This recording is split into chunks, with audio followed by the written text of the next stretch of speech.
Todo o que se humilhar será exaltado. Reverendo diácono, caríssimas religiosas, caríssimos fiéis, podemos assentar um momento.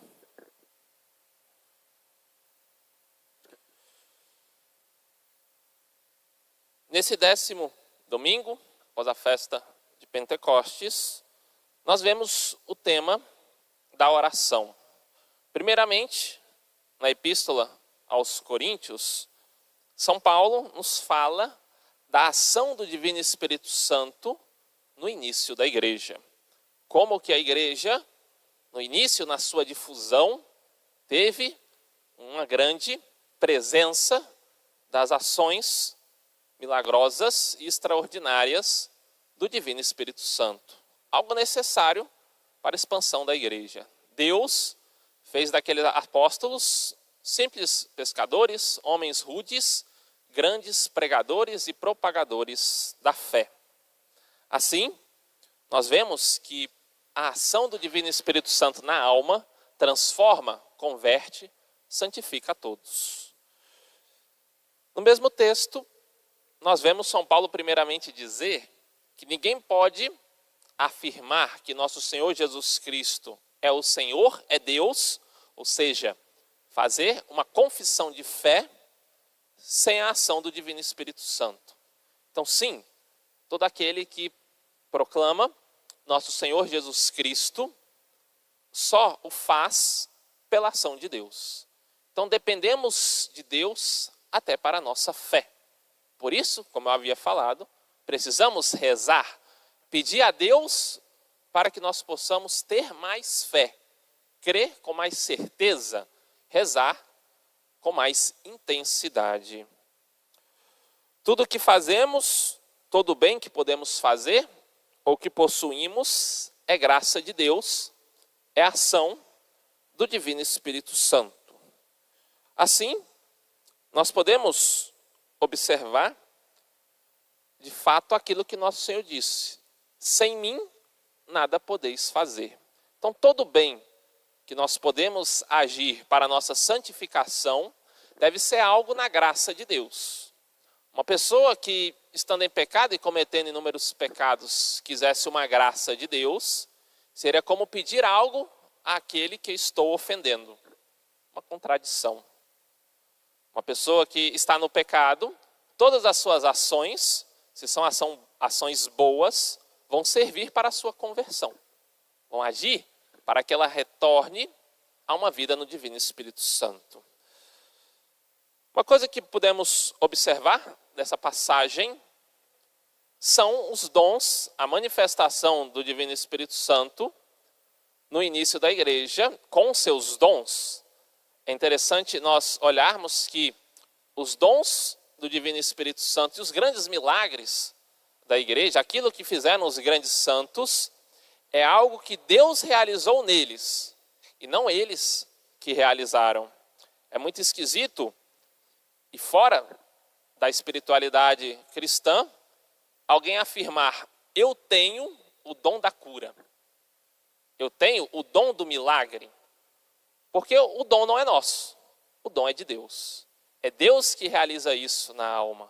Ninguém tem o dom do milagre, mas Deus que realiza o milagre através dos seus santos como instrumento.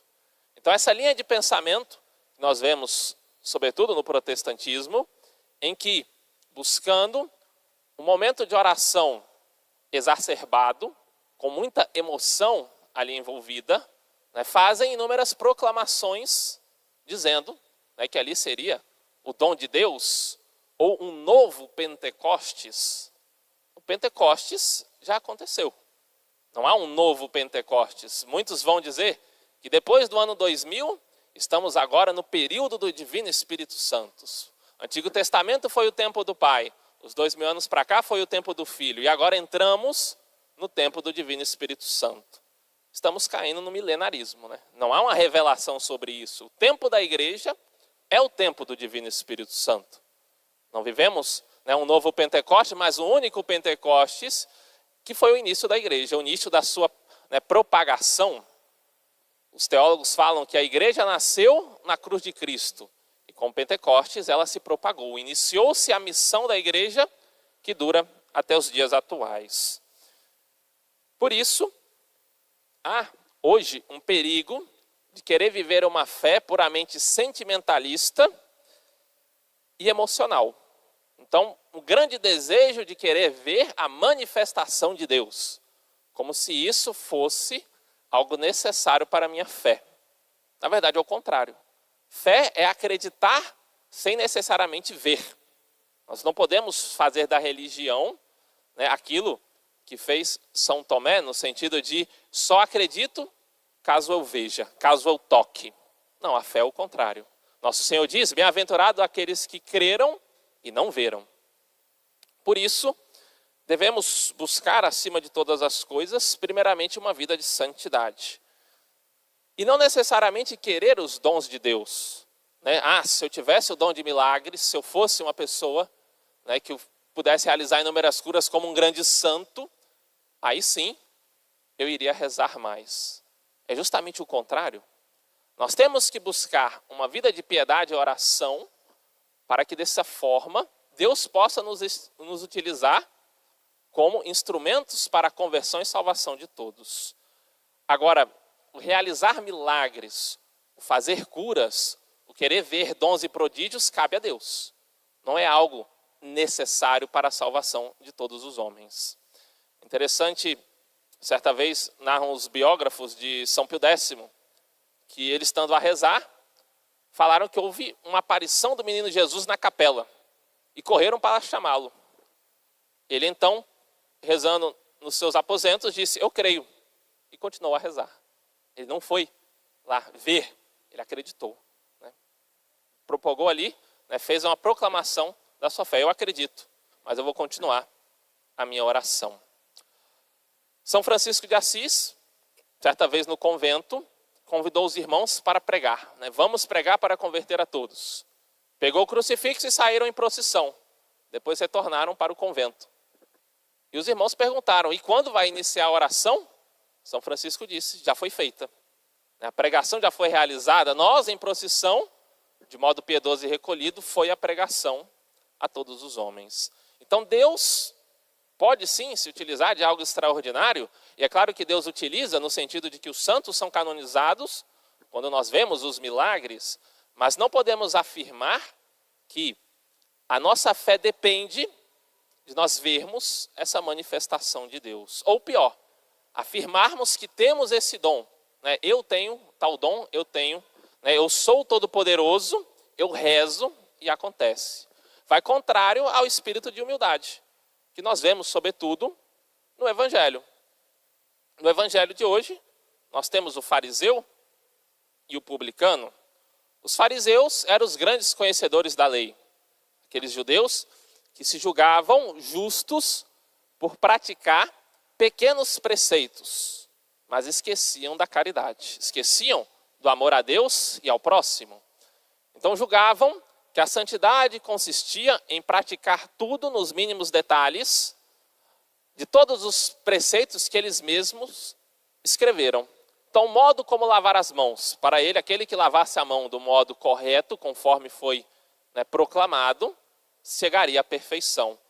Né, os passos na sua caminhada, o modo como se vestir, o modo como agir, tudo, né, nos mínimos detalhes, como quase que de modo robótico, para eles consistia a perfeição. Porém, esqueciam do principal. E aquilo que Nosso Senhor fala, que é o resumo, né, da pregação do Evangelho, amar a Deus sobre todas as coisas, e ao próximo como a ti mesmo. Por outro lado, nessa parábola de Nosso Senhor, nós temos o publicano.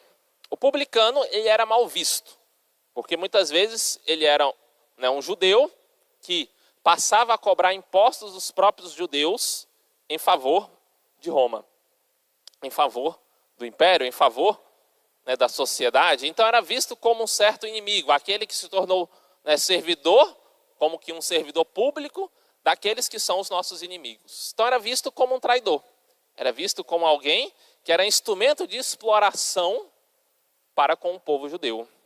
É claro que, se nós olharmos a questão dos impostos, o próprio Nosso Senhor disse, né, dai a César o que é de César e a Deus o que é de Deus.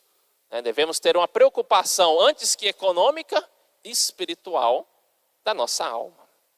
Assim, aquele publicano, por reconhecer que tinha encontrado como serviço, como trabalho, algo que explorava os judeus, aquele publicano pedia misericórdia a nosso Senhor.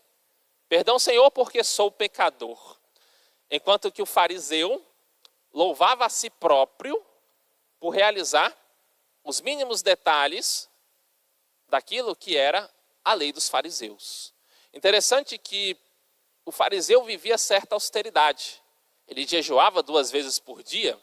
Qual católico, qual cristão jejua 2 vezes por dia, ou 2 vezes na semana, buscando ali uma vida de santificação? De fato, devemos reconhecer um esforço de piedade. Ele dava o dízimo de todos os seus bens, de todas as suas relações financeiras, provavelmente ali uma grande quantia de dinheiro, então de fato um desapego. Porém, tudo aquilo que ele realizava, ele perdia os bens espirituais, porque contemplava a si próprio, ou seja, tinha-se como grande santo diante de Deus.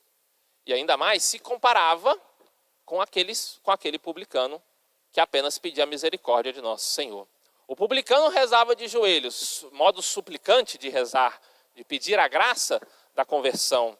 A Santa Missa, de modo particular, nós temos o momento penitencial de pedir o perdão de Deus no início da Santa Missa, porque justamente ela, o sacrifício redentor de nosso Senhor, a Santa Missa, é que vai conseguir, é que vai garantir, é que vai realizar o perdão dos nossos pecados. Temos o valor propiciatório da Santa Missa. Cristo morreu por nós para que nós pudéssemos ter a graça de Deus, para que nós pudéssemos, no sacramento da confissão, receber o perdão dos nossos pecados. Ou seja, se recebemos o perdão, foi Cristo que conquistou o perdão para nós. Por isso, o nosso modo de rezar, o modo de rezar que seria modelo, é o do publicano. Senhor, tende piedade de mim, porque sou pecador. Quem não pede perdão dos seus pecados, não vai recebê-lo. Quem não reza, suplicando ao Senhor a graça e a salvação, não vai alcançar. Quem muitas vezes está no vício, quem muitas vezes não conseguiu superar muitas dificuldades, lhe falta primeiramente a humildade. Reconhecer o grande mal que o pecado está fazendo na sua vida e depois suplicar com todas as suas forças o perdão de Deus. A soberba e o orgulho são 2 coisas que vão caminhar na nossa vida. Ninguém pode bater no peito e dizer, eu sou humilde. Ali mesmo já perdeu a sua humildade. Então temos que combater a soberba e o orgulho, que muitas vezes se manifesta em nós. Se o padre perguntasse, alguém aqui é orgulhoso? Alguém diria, não, não sou. E alguém aqui é verdadeiro humilde? Também não. Então o que somos?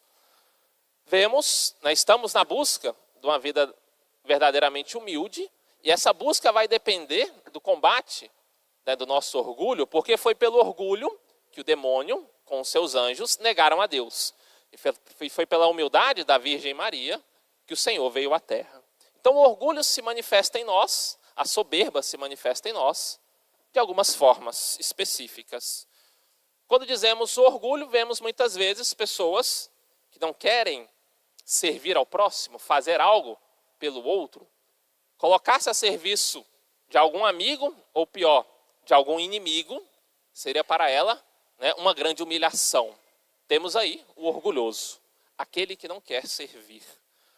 Além do orgulho, vemos também a vanglória, a pessoa que quer ser louvada, que muitas vezes faz um louvor para si, diante de todos, porque quer ser contemplado e adorado como modelo por todos. O exemplo desse fariseu, que se vangloria das suas ações, uma manifestação da soberba e do orgulho. Outra manifestação da soberba e do orgulho vai ser a vaidade.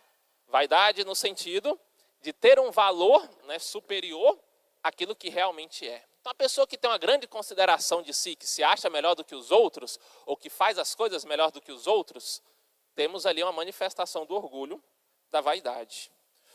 Outro ponto, que também é manifestação do orgulho, é a arrogância. Contemplar o bem do próximo com desprezo. Uma pessoa realizou uma caridade, eu olho com desprezo, uma certa arrogância. Eu me recuso a reconhecer o bem do próximo. Ou se o próximo faz algo bem, eu vejo como algo pequeno. Não fez, como eu faço. Temos também a prepotência, nesse caso, e a presunção. Achar que faz melhor, achar que é melhor, sem de fato sê-lo. Ou considerar-se melhor e vangloriar-se disso, quando vê que as suas obras podendo ter sido melhor que a do próximo. Assim, por fim, o homem vai cair na autossuficiência, no amor próprio e no egocentrismo. Eu sou o centro, né, da minha salvação. Sou eu que irei alcançar a salvação da minha alma. Por isso não rezo por ninguém. Por isso, raramente suplico a Deus o perdão dos meus pecados. Então temos que ter o cuidado, caríssimos fiéis, de não vivermos a soberba, de não cairmos no orgulho, mas, a exemplo do publicano, todos os dias de nossa vida, e muitas vezes, pedir perdão a Deus dos nossos pecados. Louvado seja nosso Senhor Jesus Cristo.